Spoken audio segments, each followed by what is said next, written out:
নমস্কাৰ আপোনালোকে চাইছে লেংডন বাতৰি আৰু ষ্টুডিঅত মই প্ৰীতিহা শৰ্মা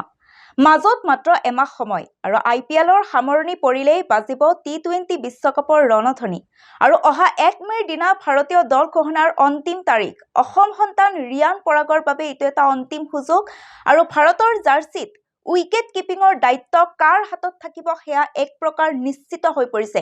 আৰু এই সন্দৰ্ভত আমাৰ হাতত আহি পৰিছে কিছু তথ্য সেই তথ্য আমি জনাই যাম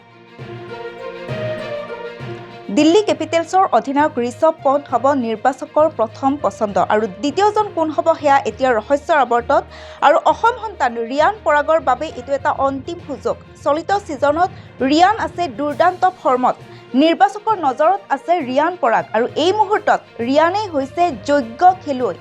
এতিয়া সকলোৰে আস্থা ৰিয়ান পৰাগৰ ওপৰত আৰু ক্ৰিকেট প্ৰেমীসকলে অধীৰ আগ্ৰহেৰে বাট চাইছে ৰিয়ান পৰাগৰ খেল চাবলৈ ইটোৰ পাছত হিটো চমক সৃষ্টি কৰি ইতিমধ্যে উজলি উঠিছে ৰিয়ান পৰাগ আৰু টি20 বিশ্বকাপৰ ভাৰতীয় দলত অসম সন্তান ৰিয়ানে স্থান পাবনে নাই তাক লৈ অধীৰ আগ্ৰহেৰে বাট চাইছে অসমৰ ক্ৰিকেট প্ৰেমীয়ে আমি পুনৰবাৰ জনাইছো অসম সন্তান ৰিয়ান পৰাগৰ বাবে অন্তিম সুযোগ চলিত সিজনত ৰিয়ান আছে দুৰ্দান্ত ফৰ্মত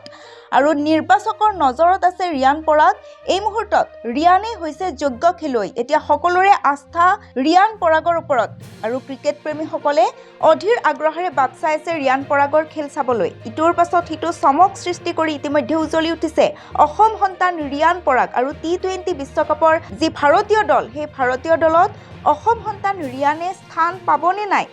তাক লৈ এতিয়া কৌতুহল সৃষ্টি হৈছে আৰু অধীৰ আগ্ৰহেৰে বাট চাইছে অসমৰ ক্ৰিকেট প্ৰেমীয়ে নিউজ ডেস্ক ৰিপোৰ্ট চাই থাকিব আপোনালোকৰ প্ৰিয় চেনেল লেংডন বাতৰি